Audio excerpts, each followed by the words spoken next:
हम लोग समझने की कोशिश करेंगे एडर्नल ग्लैंड्स को। ये आखिर एडर्नल ग्लैंड्स है क्या, जिसको हम लोग सुप्रा रेनल ग्लैंड के नाम से भी जानते हैं। तो आइए टॉपिक को शुरू करते हैं। Adrenal glands, adrenal glands. I hope so आपको फॉन्ट दिख रही होगी, कोई बात नहीं। एडर्नल ग्लैंड्स को एक और भी नाम दिया जाता है जो कॉमनली हम लोग जानते हैं, इसे सुप्रा रेनल ग्लैंड्स भी कहा जाता है। क्या कहा जाता है? सुप्रा रेनल ग्लैंड भी बोलते हैं।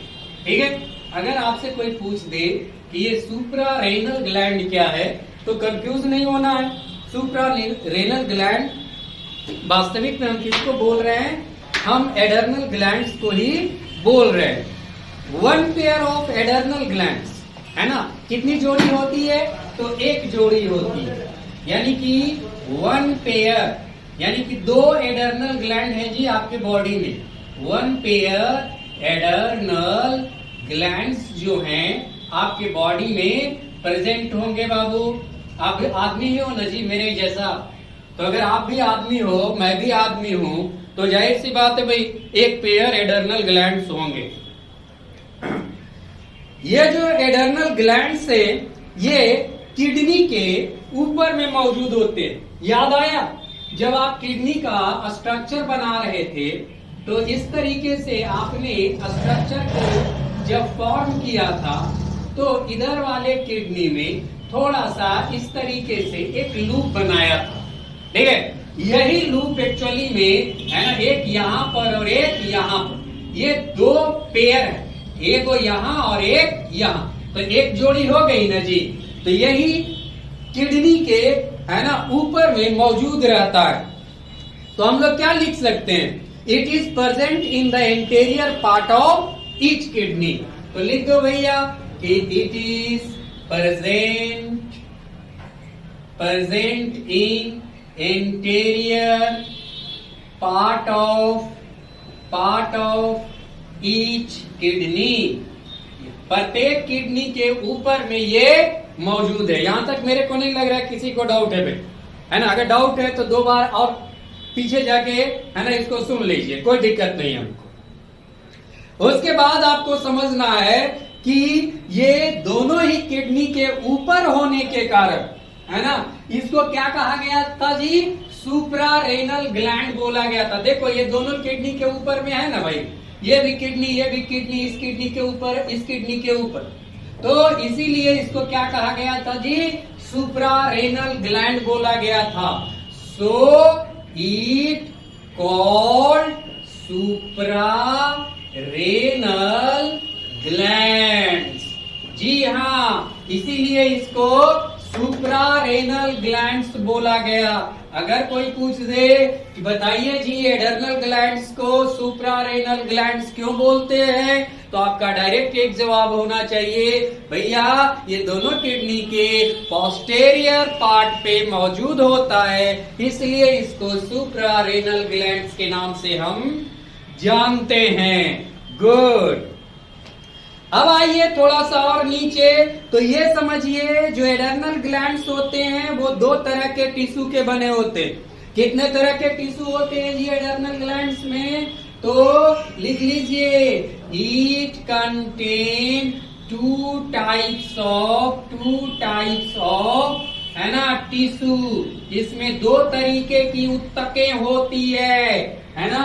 कितने तरह की टिश्यूज होती है जी? तो दो तरीके की टिश्यूज होती है। ठीक है, तो एक इधर हो गया जी और एक इधर, यानी कि दो तरह का हो गया ना भाई हमारी टिश्यूज। हाँ, एक टिश्यूज को कहा जाएगा एडर्नल मेडुला, एक को क्या कहेंगे जी? एडर्नल मेडुला कहेंगे। ठीक है, यानी कि एक टाइप का जो इसमें टिश्यूज है वो है एडर्नल मेडुला का, और दूसरे तरह का जो है वो है एडर्नल कॉर्टेक्स का। किसका है जी? एडर्नल कॉर्टेक्स का टिश्यू है भाई। यानी कि हमारे एडर्नल ग्लैंड्स में दो तरीके के टिश्यूज मौजूद होते हैं। एक होता है हमारा एडर्नल कॉर्टेक्स और एक होता है हमारा एडर्नल मेडुला। यहां तक मेरे को नहीं लगता कि किसी को समझने में कोई दिक्कत। गुड। आपका जो एडर्नल ग्लैंड्स है ये है ना दो तरह के हार्मोन सेक्रीट करता है, यानी कि आपका जो एडर्नल ग्लैंड है वो सेक्रीट करेगा, secrete two types of hormone. ये दो तरीके के हार्मोन को क्या करेंगे जी, सेक्रेट करेंगे, दो तरह के हार्मोन। अगर कोई पूछ दे कि एडर्नल ग्लैंड कितने तरह के हार्मोन सेक्रीट करता है तो जवाब दीजिएगा वहां पर कि सर ये दो तरीके के है ना हार्मोन को सेक्रीट करता है। ऐसा नहीं कि बुड़बक के तरह चुप रही हो, है ना। एक होता है इपिनेफ्रीन, एक कैसा है जी, तो एक हो गया इपिनेफ्रीन, और दूसरे तरह का जो हार्मोन है उसको कहा जाएगा जी नोरइपिनेफ्रीन। क्या कहेंगे जी, नोरइपिनेफ्रीन। तो दो तरह का हो गया ना हार्मोन जी, एक हो गया इपिनेफ्रीन और दूसरा हो गया है ना नोरइपिनेफ्रीन। यहाँ पर एक बात हमेशा याद रखिएगा, जो इपिनेफ्रीन है इसी को एडरलीन भी कहा जाता है। क्या कहा जाता है, एडरलीन भी कहा जाता है, एडरलीन भी कहा जाता है। और इसको क्या कहते हैं जी, नॉर एडरनेलिन कहते हैं। तो देखिए भैया ये दो नाम है, आप बेसिकली इपिनेफ्रीन और नॉरनेफ्रीन याद रखिए, ज्यादा बेहतर होगा। और अगर इसके एडर्नल ग्लैंड के तौर पे अगर याद रखना चाहते हैं तो एडरलीन और नॉर एडरलीन के नाम से आप याद रखिए। तो दो तरीके के हार्मोन हमारा एडर्नल ग्लैंड सेक्रीट कर चुका है। मेरे को नहीं लगता यहाँ पर किसी को कोई दिक्कत आ रहा है ना जी। यहाँ तक तो हम समझ रहे हैं भैया कि एडर्नल ग्लैंड को सुप्रारेनल ग्लैंड भी बोला जाता है। इंसानों के शरीर में एक जोड़ी यानी कि दो एडर्नल ग्लैंड्स मौजूद रहते हैं। ये प्रत्येक किडनी के सबसे ऊपर वाले हिस्से पे मौजूद है, इसीलिए तो इसको सुप्रारेनल ग्लैंड्स बोले थे। ये दो तरीके के टिश्यू से बना हुआ है, एडर्नल मेडुला, एडर्नल कॉर्टेक्स, है ना जी। ये दो तरह के हार्मोन को सेक्रीट करता है, इपिनेफ्रीन को और नॉरइपिनेफ्रीन को ये सेक्रीट करता है। यहाँ तक मेरे को नहीं लगता किसी भी बच्चे को कोई दिक्कत है। अब आइए, ये जो आप इपिनेफ्रीन और नॉरइपिनेफ्रीन देख रहे हैं, ये जब आप स्ट्रेस में होते हैं, है ना, जब आप स्ट्रेस में होते हैं तो याद रखिएगा कि इपिनेफ्रीन प्लस है ना नॉरइपिनेफ्रीन की सेक्रीशन, क्या जी, सेक्रीशन है ना इंक्रीज हो जाएगी। कब जी, जब आप स्ट्रेस में रहोगे, यानी कि जैसे ही आप तनाव में आइएगा, आप बेचैनी आपको अगर हो रही है तो आपके शरीर में एडर्नल ग्लैंड्स है ना अपना एडरलीन और नॉर एडरलीन सेक्रीट करना शुरू कर देगा, है ना। और खास करके इमरजेंसी सिचुएशन में, है ना जी, कब जी, इमरजेंसी सिचुएशन में। आपने देखा है ना जी, कभी लड़ाई हो जाता है, झगड़ा हो जाता है, पता नहीं उस समय आपको कहां से इतना जोश और इतनी ताकत आ जाती है ना, सामने वाले से लड़ने लगते हो, पता चलता है यार ये तो आप चेचिस आदमी था, इतना भयानक लड़ने कैसे लगा। एक्चुअली में उस समय उसके बॉडी में यही एडरलीन और नॉर एडरलीन सेक्रीट होने लगता है, इसीलिए तो इसको इमरजेंसी हार्मोन भी बोला जाता है जी। इसको क्या बोला जाता है, इमरजेंसी हार्मोन भी बोला जाता है। सही है ना जी, हाँ। ये इमरजेंसी हार्मोन आपको दो ताकत देती है, या तो आप लड़ने के लिए तैयार हो जाओगे या तो झट से बेहोश हो जाओगे। यानी कि ये हार्मोन जो होता है आपको कैपेसिटी देती है या तो फाइट करने की या तो फिर फ्लाइट होने की, है ना। तो it shows it's action by the, है ना, फाइट। या तो आदमी लड़ेगा या तो आदमी क्या होगा जी, मूर्छित हो जाएगा, बेहोश होकर वहीं गिर जाएगा। देखे ना कभी कभी कोई इमरजेंसी सिचुएशन में जैसे ही आदमी सुना पट से बेहोश हो गया, यानी कि एड्रेनलिन उसको क्या किया, साइलेंट कर दिया, बोला भैया तेरे बस की बात नहीं है ना, तू अपना सिस्टम थोड़ा देर के लिए शट डाउन कर ले। या तो फिर कुछ लोग ऐसे भी होते हैं जो इस इमरजेंसी सिचुएशन में कई गुना ज्यादा ताकत से लड़ना शुरू कर देते हैं, यानी कि वो एड्रेनलिन जो उसके शरीर में बन रहा है, नॉर एड्रेनलिन जो बन रहा है, उसे लड़ने के लिए प्रोत्साहित करता है, ठीक है ना। और सुनिए, ये जब भी सेक्रीशन इसकी शुरू होगी आपकी अलर्टनेस बढ़ जाएगी। क्या होगी जी, अलर्टनेस, एकदम से आप चौकन्ना हो जाइएगा। अलर्टनेस क्या होता है जी, इसमें इंक्रीज हो जाता है, पता नहीं आपको कहां से सांप का कान आ जाएगा, है ना। एकदम से दूरगामी सोची आदमी बन जाइएगा, फटाफट डिसीजन लेने लगिएगा, यानी कि आपका अलर्टनेस जो है वो कई गुना क्या होगी, बढ़ जाएगी। और उसके साथ साथ, है ना, हो सकता है कि आपको पसीना भी आने लगे, स्वेटिंग भी होने लगे, है ना, और आपका हार्ट बीट भी बढ़ जाए, हार्ट बीट भी क्या हो बेटा, बढ़ जाए। ये सारी चीजें किसके कारण हो रही है, एड्रेनल ग्लैंड्स में सेक्रीट होने वाले इपिनेफ्रिन और नॉरएपिनेफ्रिन के कारण हो रहा है। क्योंकि ये जो हार्मोन होता है तभी सेक्रीट होता है जब आप बेचैन होते हैं, व्याकुल होते हैं, और खास करके जब आपातकालीन स्थिति होती है तो ये हार्मोन कई गुना ज्यादा एक्टिव कर देता है आपको, आपके बॉडी से पसीने आने लगते हैं, आपका हार्ट बीट को ये बढ़ा देता है ना। और सुनिए, आखिर इतनी ज्यादा ये जोश कहां से देती है ना। तो एक्चुअली में ये जो इपिनेफ्रिन और नॉरएपिनेफ्रिन है, ये एक और भी काम करती है जिसका नाम है ब्रेक डाउन ऑफ ग्लाइकोजेन, है ना। ये तुरंत में, है ना, यहाँ पर देख लीजिए भैया, है ना, ये तुरंत में it start to break down, है ना, ये तुरंत में तोड़ना शुरू कर देता है किसको जी, है ना, ग्लाइकोजेन को तोड़ना शुरू कर देगा, और तोड़कर इससे क्या बना देगा, ग्लूकोज बना देता है। क्या बना देता है बेटा, ग्लूकोज बना देता है। और ये ग्लूकोज तुरंत में आपके ब्लड में क्या होगी जी, मिल जाएगी, और उस ब्लड के कंसंट्रेशन को क्या करेगी, इंक्रीज कर देगी। ब्लड के कंसंट्रेशन को क्या करेगा बेटा, इंक्रीज कर देगा। देखा किस तरीके से काम किया एड्रेनल ग्लैंड्स, जिसको आपने बोला सुप्रारेनल ग्लैंड। जी हाँ, ये इपिनेफ्रिन और नॉरएपिनेफ्रिन को पैदा करके आपके शरीर को अलर्टनेस देती है, आपके शरीर को इमरजेंसी में तैयार करती है। या तो आप लड़ोगे या तो आप बेहोश हो जाओगे, मैदान छोड़ के भागोगे।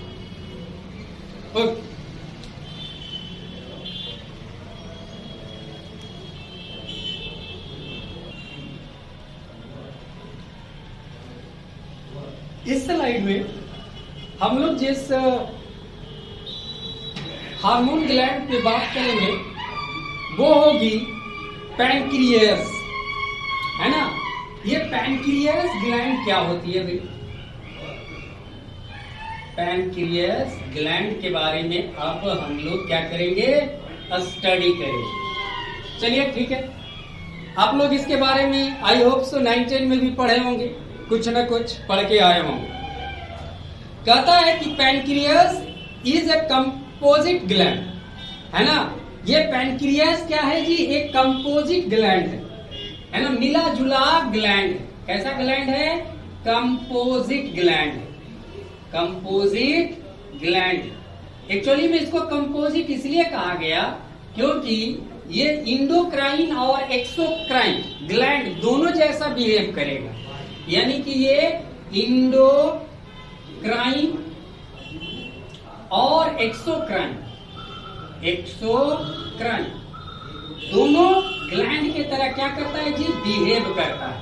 इसीलिए पैनक्रियास ग्लैंड को क्या माना जाता है, एक कंपोजिट ग्लैंड माना गया है। कोई दिक्कत नहीं यहां तक?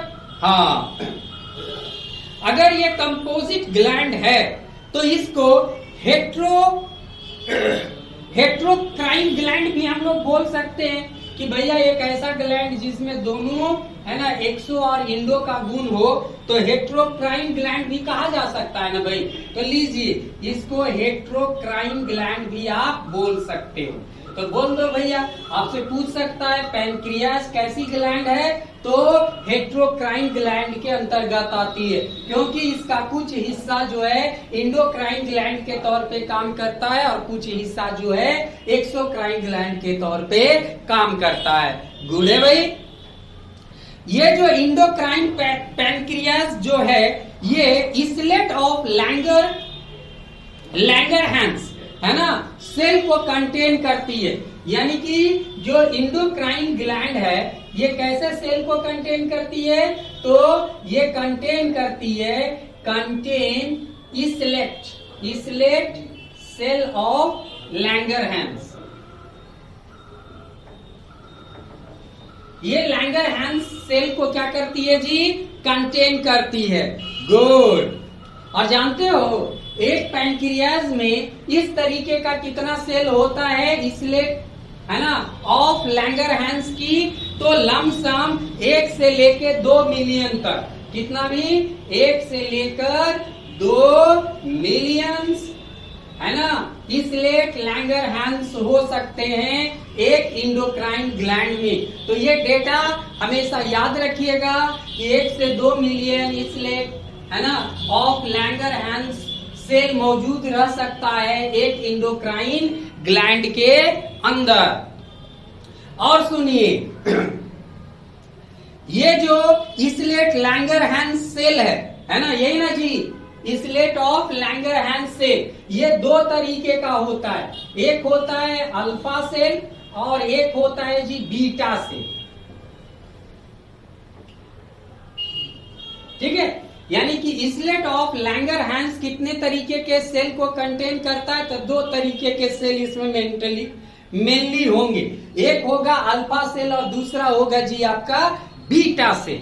जो अल्फा सेल होगा वो सेक्रीट करेगा ग्लूकागोन।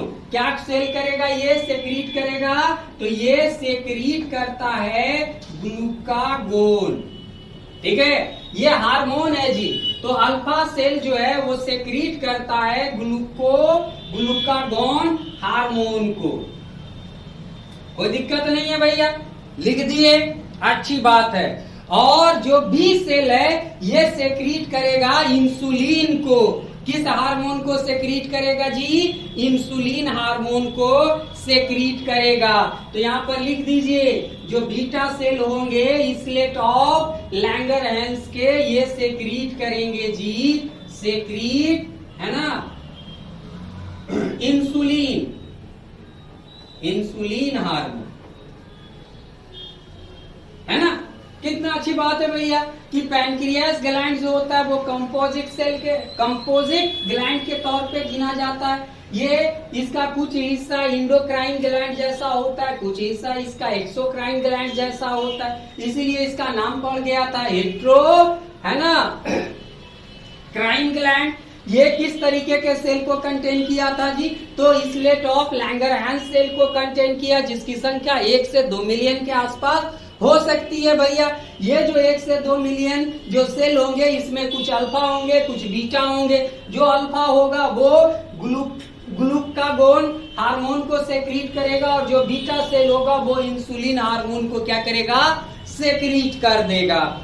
कोई दिक्कत नहीं है जी। अब आइए, ये जो ग्लूकागोन हार्मोन जो सेक्रीट होगा उसकी फंक्शन क्या क्या होगी ये भी तो जरा समझ लीजिए, है ना। तो ग्लूकागोन हार्मोन जो होता है जी वो मेंटेन करती है ना नॉर्मल ब्लड ग्लूकोज लेवल को, यानी कि ग्लूकागोन जो है,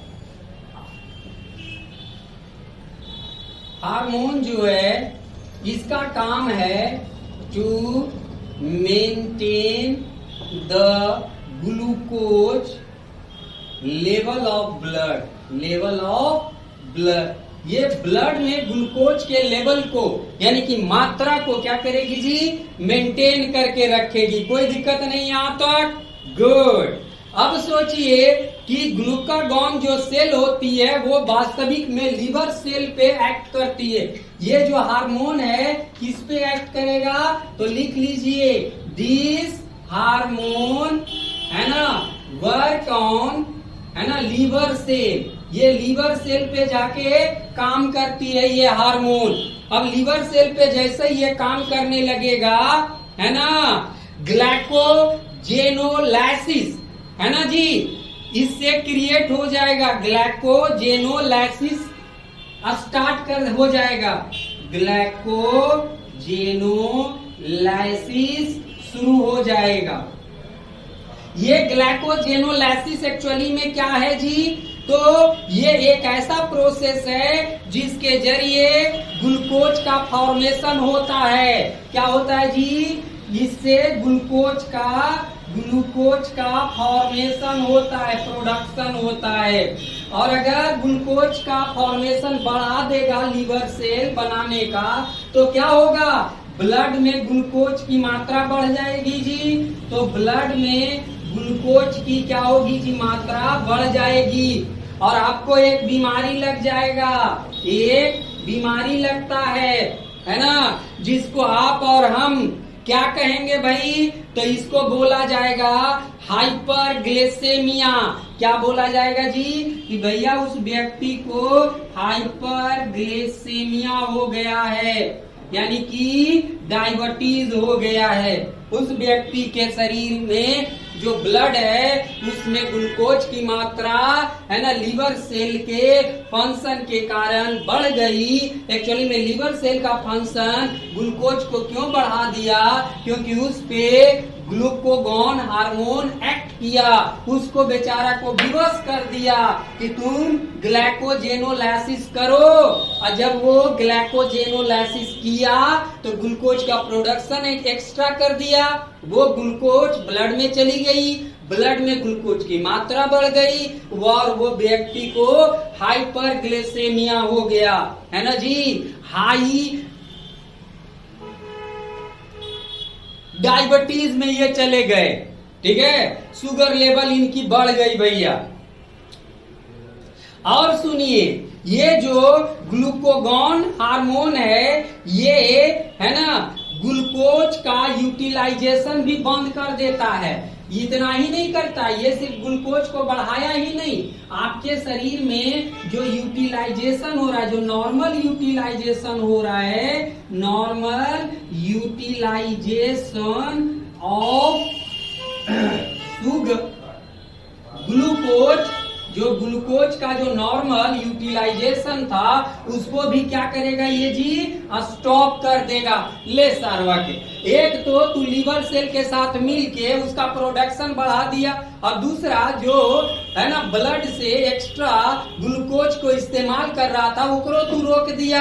यानी तू चाहता क्या है भैया, कि ब्लड में ग्लूकोज की मात्रा बढ़ जाए, और बढ़ जाएगा तो वो आदमी को क्या धर लेगा जी, डायबिटीज धर लेगा, शुगर का बीमारी हो जाएगा, पेशेंट हो जाएगा, बेचारा को धरवा दिया ये हाइपरग्लाइसेमिया, है ना, ले तेरी के। और सुनिए जी, ये है ना हाइपरग्लाइसेमिया, है ना, क्रिएट कर देगा। तो यहां तक तो आपने देख लिया कि जो अल्फा सेल होता है वो, है ना, ग्लूकागॉन हार्मोन को सेक्रीट किया, और ये ग्लूकागॉन हार्मोन क्या किया जी, ग्लूकोज के लेवल को ब्लड में क्या किया जी, बढ़ा दिया। कैसे जी, तो ये लीवर वाले सेल पे वर्क करके लीवर के सेल को, है ना, ग्लाइकोजेनोलाइसिस करने पे विवश कर दिया, जिसके कारण ज्यादा ग्लूकोज का प्रोडक्शन हो गया और वो ग्लूकोज ब्लड में आके मिल गया, इंसान को बीमारी लग गया जिसको हाइपरग्लाइसेमिया बोले। और दूसरा जो नॉर्मल यूटिलाइजेशन आपके बॉडी में जो ग्लूकोज का हो रहा था उसको भी इस बंदे ने क्या किया, रोक लिया। बोला भैया वो काम भी बंद करो, यानी कि पेशेंट बना दो भैया। ओके, उसके बाद हम लोग बात करते हैं जी बीटा सेल का। तो यहीं पर ना है बीटा सेल की। हाँ, तो ये बीटा सेल भाई साहब क्या करेंगे, तो ये भी एक हार्मोन को पैदा किए जिसका नाम क्या था जी, इंसुलिन हार्मोन। ये जो इंसुलिन हार्मोन होता है वास्तविक में एक पेप्टाइड हार्मोन है। कभी कभी पूछ देता है इंसुलिन हार्मोन कैसा हार्मोन है, तो एक पेप्टाइड्स हार्मोन है, याद रखिएगा पेप्टाइड्स हार्मोन होता है, ठीक है। तो ये इंसुलिन हार्मोन एक पेप्टाइड्स हार्मोन है जो कि ग्लूकोज के रेगुलेशन में अहम रोल अदा करता है, यानी कि ये रेगुलेट करता है ग्लूकोज को, है ना। तो it regulate the amount of glucose in body. ये आपके बॉडी में ग्लूकोज की कितनी मात्रा रहनी चाहिए उसको क्या करेगा, रेगुलेट करेगा। सही ना जी। देखिए तो अगर ये इंसुलिन सही मात्रा में पैदा होते रहेगा तो डायबिटीज पेशेंट होगा, नहीं होगा। भैया ज्यादा तुम पैदा करोगे मैं इंसुलिन बनाऊंगा और तुझको कंट्रोल कर दूंगा, है ना। यानी कि जो भी एक्स्ट्रा ग्लूकोज बनेगा ब्लड में उसको क्या किया जाएगा, यूटिलाइज करवा दिया जाएगा, जो वो यूटिलाइज करने के लिए जो रिस्पॉन्सिबल होंगे उसके द्वारा। यानी कि यहाँ पे ग्लूकोगॉन का तानाशाही नहीं चलने देगा। कौन, इंसुलिन। बोलेगा बे तू कौन होता है कि ब्लड में तू जाके है ना ग्लूकोज का लेवलो बढ़ा दे और ग्लूकोज का जो यूटिलाइजेशन होता है वो तू रोकवा दे। आते हैं तो बीटा सेल तुरंत में इंसुलिन को भेजेगा और इंसुलिन क्या करेगा कि तुरंत में जाके आपके ब्लड में ग्लूकोज के लेवल को मेंटेन कर देगा। इसीलिए ना आप देखे होंगे कि जितना भी डायबिटीज पेशेंट होते हैं उसको इंसुलिन की सुई लगती है। सर्वा अपन जो उसका बीटा सेल है बॉडी के अंदर वो सही से काम नहीं कर रहा है तो बाहर से बेचारे को इंसुलिन लेना पड़ता है। और जैसे ही इंसुलिन पड़ता है उनके ब्लड में जो ग्लूकोज का जो लेवल है उसको बेचारा जाके मेंटेन कर देता है, तो आदमी की गाड़ी कम से कम चलती रहती है। ओके।